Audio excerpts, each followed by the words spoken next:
What is the title of today's message? What could it possibly be? It's called Making a Good Judgment Cake.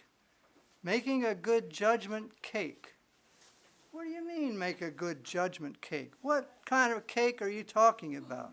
A good one, good judgment cake. You know, we talked about judgment. You can do a big study about judgment in the scriptures if you want to do a long study in the Bible. Take a concordance and look up the word judgment or judge, and just go through the hundreds of verses there are about that topic. And we had a sermonette given to us not long ago on the subject of judgment. John Yavalak gave, and hello, John, to you today, and Donna. There's different elements, though, I think, of judgment, and I want to talk about the different kind of aspects of it. One other aspect I want to highlight today. I call one the big judgment, and the other is smaller judgments. Okay? The big judgment is the big judgment we all face at the time of the end, when Jesus judges us. But the smaller judgments are the ones we make as we go along. Let's see a picture of these cakes, if we can. There's a moldy, rotten, evil, awful cake. Just a horrible looking thing.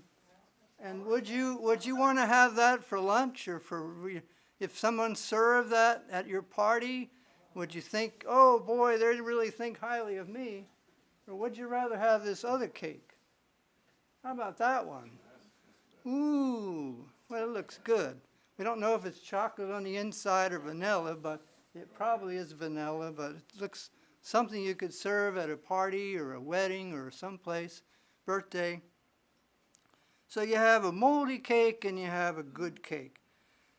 Why am I bringing that up as far as talking about judgment? Because there are ingredients that go into each one. There are ingredients that go into making a bad cake if you were to make one. There are ingredients that go into making a good cake. So we're going to talk about these different ingredients today. Now, the verse that sparked this whole message comes in Matthew 23 and verse 23. Matthew 23 and verse 23 is the catalyst verse that sparked me to give this message. Matthew 23 and verse 23 reads, and I have the New King James Version here, but it says, "Woe to you, scribes and Pharisees, hypocrites! For you pay tithe of mint and anise and cumin, and have neglected the weightier matters of the law, justice and mercy and faith. These you ought to have done, and without leaving the others undone." Well, that word judgment in the New King James and also in the NLT, they put the word justice there. If you look in the Old King James, my old OKJ, I call it the OKJ. If you look in the Old King James, the word there is judgment rather than justice. And when you look up the word judgment, you come to this word krisis, K-R-I-S-I-S, number 2920 in good old Strong's. And when you look up krisis, what do you find? But the very first word he puts for the definition of the word is the word decision. Decision. Then he's got a parenthesis, subjective or objective, for or against. By extension, a tribunal.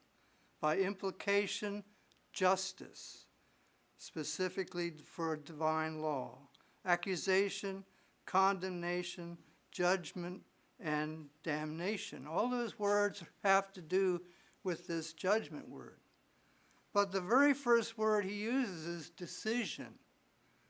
So what I'm focusing on today is this word decision, having to do with a decision.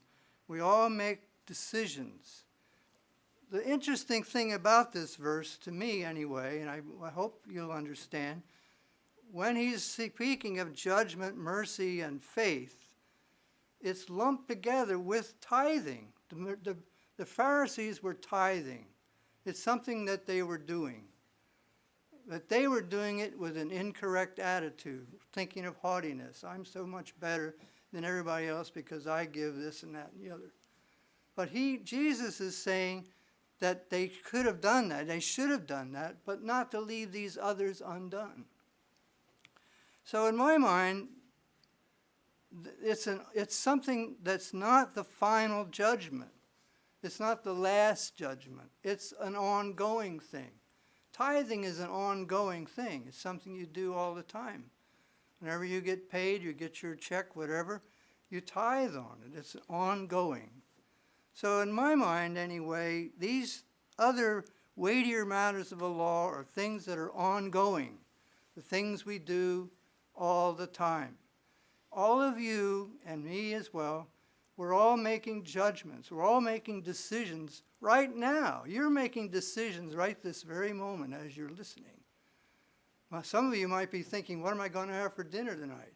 Some of you might be thinking, oh, my shoes are hurting my feet.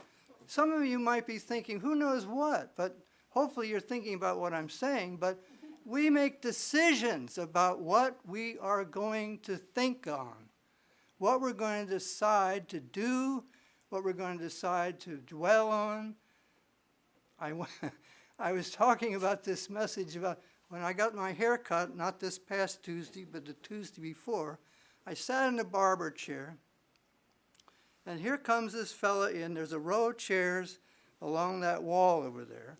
He came into the door, and he went to the end chair and he sat down.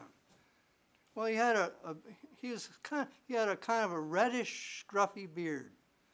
Okay, what has that got to do with it? It's only because I'm sitting there in the chair and I'm thinking about this sermon, and I'm thinking about making judgments, making decisions. Okay, and I'm making a decision about this guy. I have no idea who he is, except that he's got the scruffy beard, okay? And then I pointed out to my friend and said, well, he was probably thinking the same thing of you. He's looking at you saying, what's that guy doing up in that chair, being trimmed? Whatever. But what are we thinking about? What are we thinking about, brethren? So let's go back for a moment to make our ruling here on the big judgment. Let's go to Hebrews 9 and verse 7. Let's substantiate the big judgments. Hebrews 9 and verse 7. In contrast to these little judgments that we're going to make, little decisions. The big judgment, Hebrews 9 and verse 7, says, but into the second part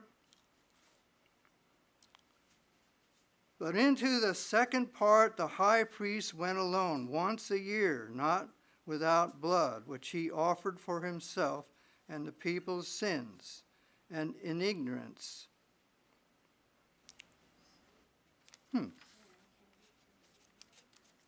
Why did I get that wrong?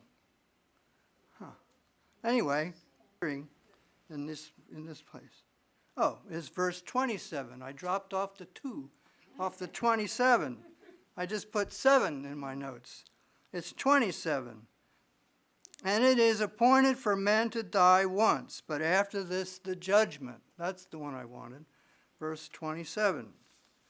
And then 2 Corinthians 5 and verse 10. 2 Corinthians 5 and verse 10.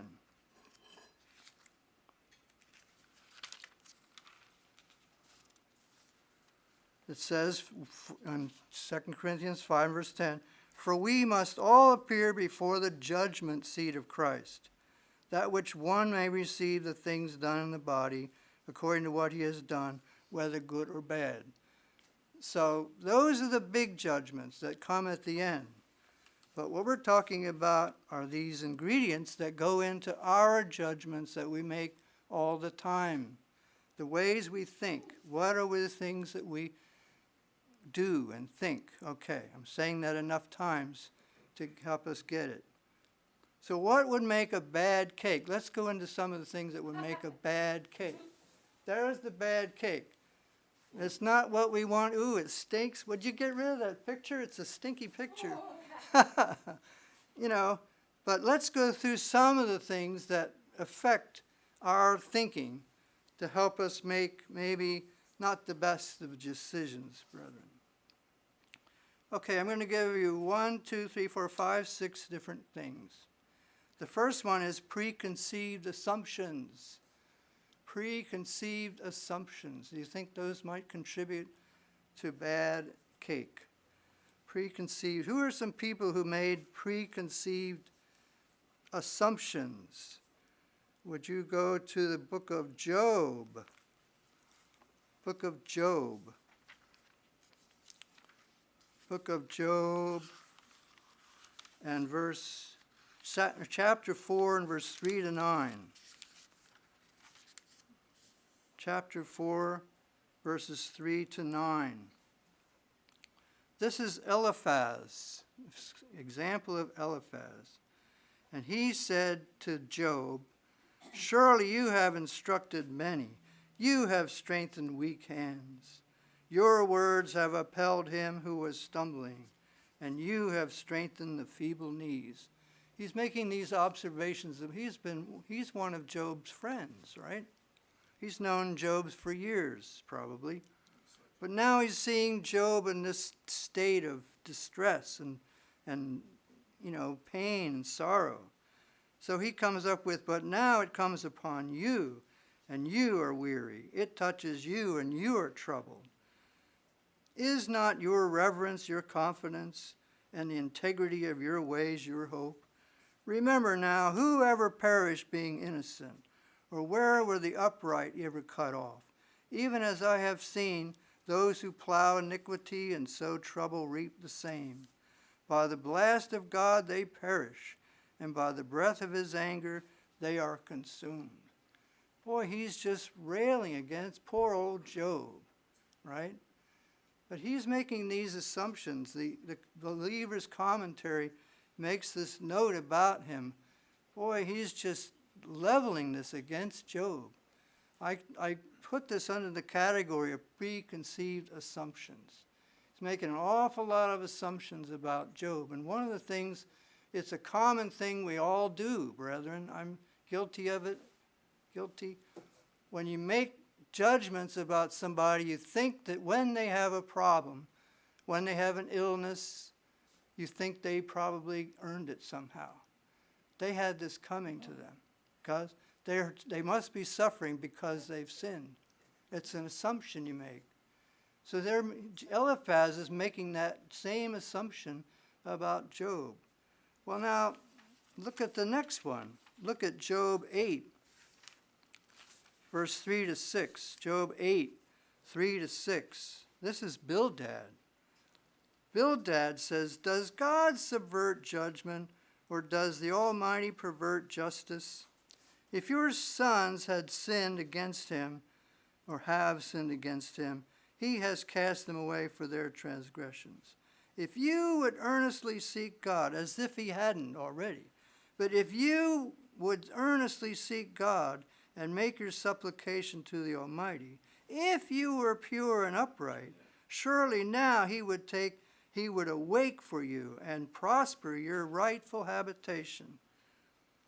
You know? Wow! And Bildad takes what Eliphaz said a little further.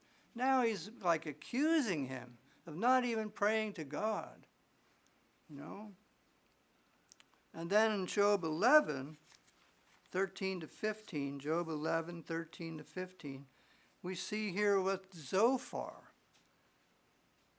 And Zophar went on and said through verses 13 to 15, "If you would prepare your heart and stretch out your hands toward him, if iniquity were in your hand and you put it far away and would not let wickedness dwell in your tents, then surely you would lift up your face without spot.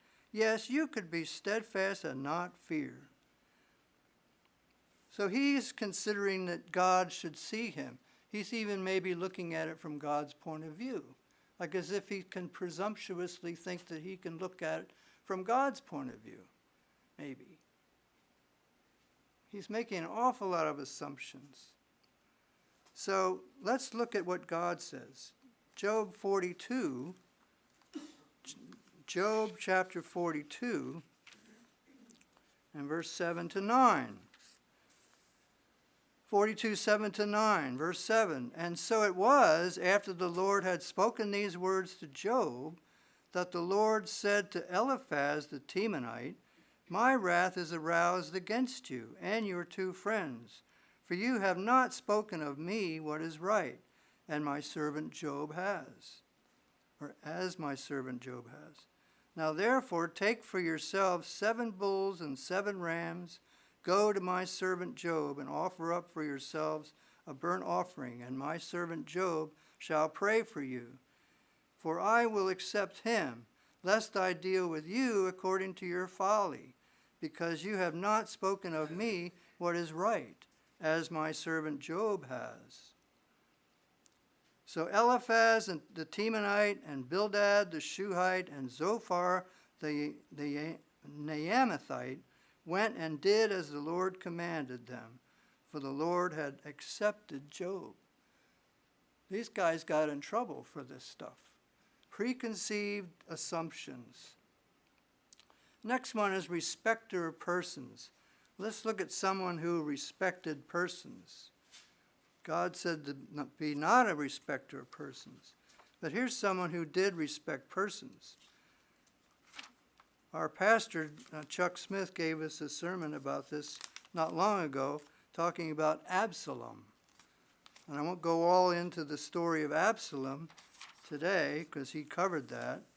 But 2 Samuel 15, 1-6 says, After this happened, that Absalom provided himself with chariots and horses and 50 men to run before him. Now Absalom would rise early and stand beside the way of the gate. So it was whenever anyone who had a lawsuit came to the king for a decision, that Absalom would call to him and say, What city are you from? And he would say, Your servant is from such and such a tribe of Israel.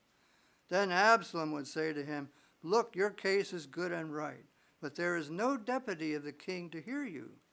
Moreover, Absalom would say, Oh, that I were made judge in the land, and everyone who has a suit, the cause would come to me. Then I would give him justice, as if King David wouldn't. And so it was, whenever anyone came near to bow down to him, that he would put out his hand and take him and kiss him.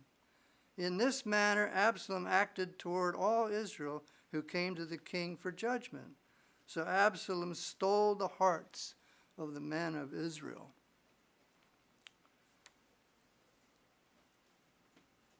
Respecter of persons. Does he even respect his own father? Does he respect the king? He's disrespecting both, in both ways.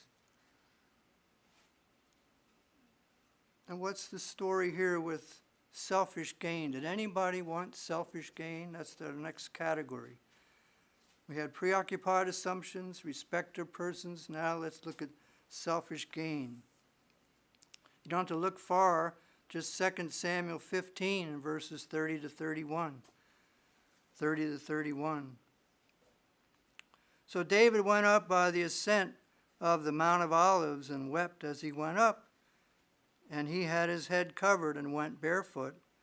And all the people who were with him covered their heads and went up, weeping as they went up. Then someone told David, saying, Ahithophel is among the conspirators with Absalom. And David said, O Lord, I pray, turn the counsel of Ahithophel into foolishness. What side of the coin do you think Ahithophel wanted to be on? Don't you think he wanted to be on the side that he thought was going to win? The side that was going to be victorious? Well, we'll overcome David, won't we? And then we'll just be kings and we'll be servants. I'll be a servant to Absalom because he's obviously going to be king, right? Not exactly. So David had other things to say. What about turning contrary to God? Do you think that's something that would contribute to that bad, ugly old cake? Turning contrary to God. Would you go to 1 Kings 9? 1 Kings chapter 9. We'll look at Solomon. 1 Kings 9 and verse 3. 1 Kings 9 and verse 3. And the Lord said to him, I have heard your prayer and your supplication that you have made before me. I have sanctified this house which you have built to put my name there, and my eyes and my heart will be there perpetually. There's the good side. Now look at 11 verse 4. 11 verse 4. For so it was when Solomon was old that his wives turned his heart after other gods, and his heart was not loyal to the Lord his God. Maybe we just read that a few minutes ago, that he was with God. God was with him. Now, all of a sudden, his heart is with other gods, and his heart was not loyal to the Lord his God, as was the heart of his father David. So our point was turning contrary to God. Remember, brethren, what we're looking at are decisions. Remember what I said about crisis? That crisis was a decision. Each of these people were making a decision in their minds, which moved them to do what they did. Absalom made a decision long ago. Ahithophel made a decision who he would follow. Solomon made a decision at some point. He was with God, and then at some point he decided to turn to the women, right? Away from God. There was a point to which his mind turned. And that's what I'm trying to emphasize today. How about disregard for others? A disregard for others is another one of these elements that can turn a cake very sour. Isaiah 10, as an example. Isaiah 10, verse 1 and 2. Isaiah 10, 1 and 2. Woe to those who decree unrighteous decrees, who write misfortune, which they have prescribed. Do you ever think anybody would prescribe incorrect medications for anybody? To rob the needy of justice and to take what is right from the poor of my people. Nobody in this world would do that, do you think? That widows may be their prey and that they may rob the fatherless. Hoo boy. Do you think our country is going to suffer a little bit for things like that? So disregard for others, you could call it the people of Israel, people of our nation, people of our leadership, whatever. We can do the same thing in our minds if we choose to. It's not to point the finger at anybody, it's to look at ourselves. And then the fourth one, the sixth one in this group is bitterness and envy. Bitterness and envy. Let's go to James 3 for that one. You could go through the whole Bible and find verses on this one. James 3, but we'll just take these three verses together. James 3, 14 to 16. James 3. But if you have bitter envy and self-seeking in your hearts, do not boast and lie against the truth. This wisdom does not descend from above, but is earthly, sensual, demonic. For where envy and self-seeking exist, confusion and every evil thing will be there. All these things add up to making one nasty, ugly-looking cake that nobody would want to have. Now, on the other hand, what makes for a good cake? What would make one that you would just love to have and enjoy? So let's look at good characteristics, good ingredients that we want to put in our good cake. The first one I have is quality attributes. Quality attributes. Where would you find some quality attributes? How about Philippians 4 and verse 8 to 9? Philippians 4, verse 8 and 9. Here are some ingredients to put in our good cake, brethren. Finally, brethren, whatsoever are true, whatever things are true, whatever things are noble or honest, whatever things are just, whatever things are pure, whatever things are lovely, whatever things are of good report, if there is any virtue, if there is anything praiseworthy, meditate on these things. The things which you have learned and received and heard and saw in me, these do, and the Lord and the God of peace will be with you. So there's a list of 8 things to keep in mind. Now, as you're going through the checkout line in a grocery store, or as you are sitting at a traffic light and the guy in front of you does not go when the light turns green. Ooh, that happened yesterday. Well, the guy, be patient, Bill. Be patient. Think on these things now. So, all right. There's a list of 8 quality attributes. How about the fruit of God's Spirit? Fruit of God's Spirit. Galatians 5. You could almost recite this verse yourselves. Galatians 5, 22 and 23. Galatians 5, 22.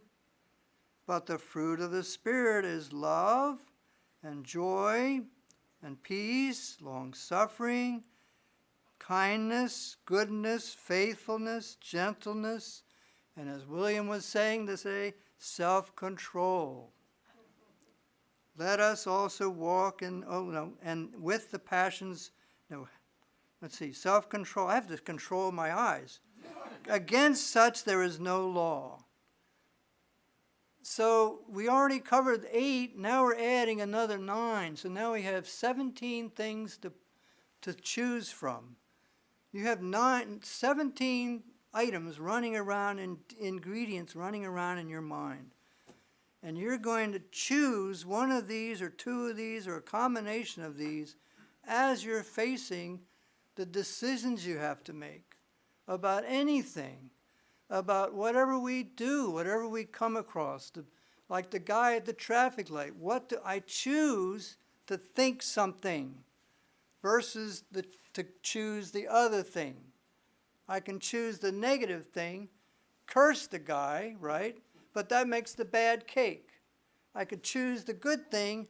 Oh, that makes the good cake. I have to choose. We all choose. It's a decision we make. What else does it include? As if what did I say, 17 things? Here's another one. How about love? Well, let's read the whole chapter of 1 Corinthians 13. No, we're not going to read the whole chapter. But you could. You could read about what it is to love and have charity. But let's just read verse 4 and 5 to start with. Love suffers long and is kind. Love does not envy. Love does not parade itself. It's not puffed up. Does not behave rudely. Does not seek its own. Is not provoked. Thinks no evil. Those are only a few of the things that's listed there. So that we've added that to our 17. How many are there? Okay. How about concern for everyone? That's another aspect to add of our ingredients. Concern for everyone. Matthew 22 and verse 39. Matthew 22 and verse 39. Part of the 2 great laws that Jesus talked about.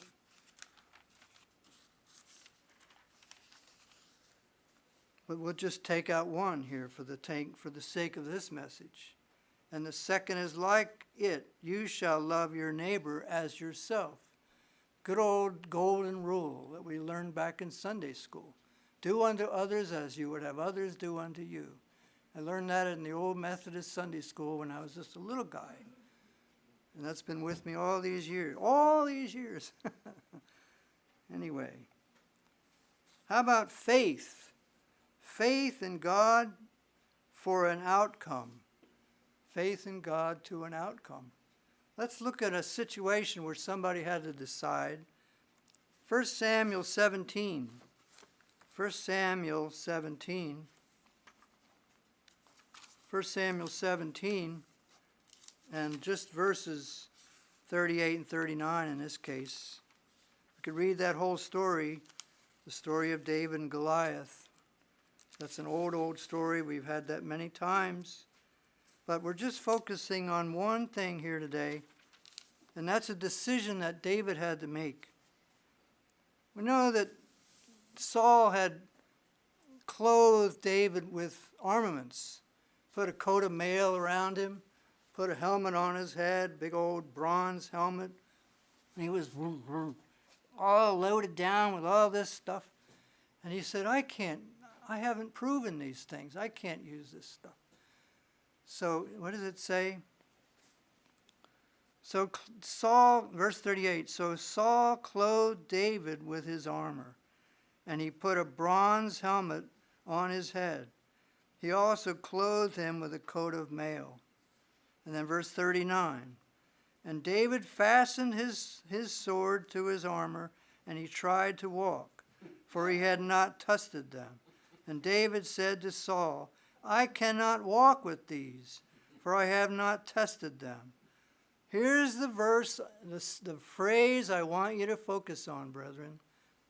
So David took them off. The point I was making here was the faith. Faith for the desired outcome. The moment he decided in his mind, right, he made a decision. I can't use this armaments. It's too heavy for me. I've got to take them off. The minute he takes them off and decides to do that, he's got to depend on God now. He knew that he had depended on God back at the time when he was faced with the lions and the animals that came when he was a shepherd. And he's going to depend on God now by taking off that armament. Right? That's a decision based in faith. We all face situations where at some point we're going to have to just go forward in faith. And Peter had that decision to make. Matthew chapter 14. We'll be going through that in our next Bible study. But when Jesus said to come, when Jesus was walking on the water, and Peter, what are you doing out there? And Jesus said, come. Peter makes a decision in his mind. The decision, there's Jesus, I'm going to go to him. All the other circumstances are irrelevant to him at that moment. I'm going to go to him. So he starts to go, right? It's based in faith and belief, and there's Jesus ahead of him. And of course the wind was boisterous and the sea and the rough and everything. All of a sudden he's now looking beyond, he's looking at the physical things, and he starts to sink. And Jesus said, where, in the old King James, wherefore didst thou doubt? All of a sudden that faith went away. But David didn't doubt. He believed in that God that would support him to bang, and you're Goliath, you're going down. Right? So, what's the next one, brethren? Fulfills God's will. We have a decision that fulfills God's will. Genesis 50 and verse 19 to 21. Genesis 50, this is talking about Joseph. Joseph said to them, Do not be afraid, for am I in the place of God? But as for you, you meant evil against me, but God meant it for good, in order to bring it about as it is this day, to save many people alive. Now therefore do not be afraid. I will provide for you and your little ones. And he comforted them and spoke kindly to them. So Joseph was fulfilling God's will. Joseph went there for a reason. He believed God. Isaiah 11 goes, we're going to another one of our elements, our ingredients. Isaiah 11, another element, brethren, verse 4. This is talking about when Jesus makes judgment. What's in his mind? It says, But with righteousness he shall judge the poor, and decide with equity for the meek of the earth. He shall strike the earth with the rod of his mouth, and with the breath of his lips he shall slay the wicked. Don't you think you want to have the mind of Christ? Aren't we here to develop the mind of Christ? Yes. What is his mind? We just saw elements of it here.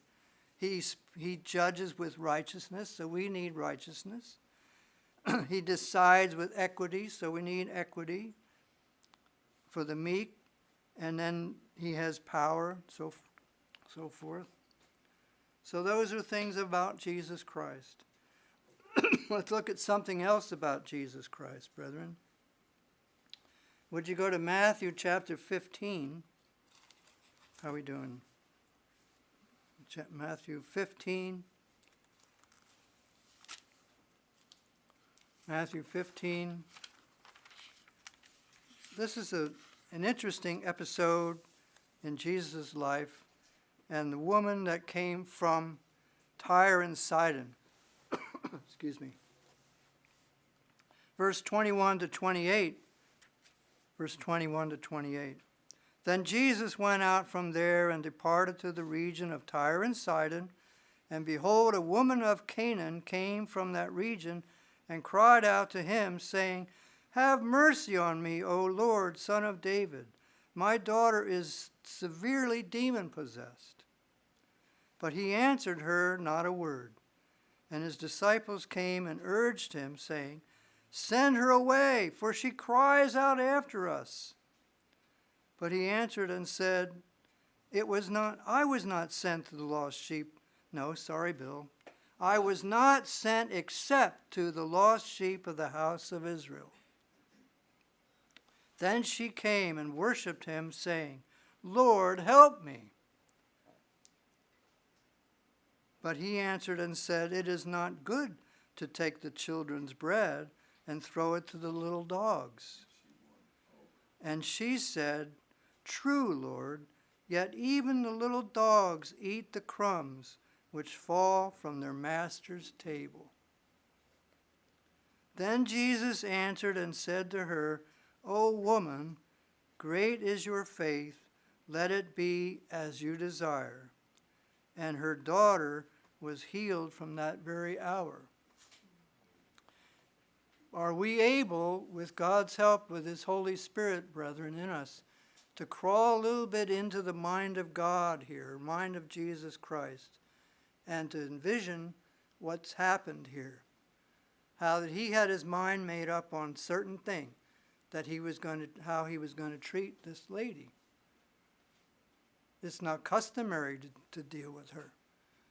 But along the way, as she worked with him, worked in her belief, her faith was evident, he changed his mind.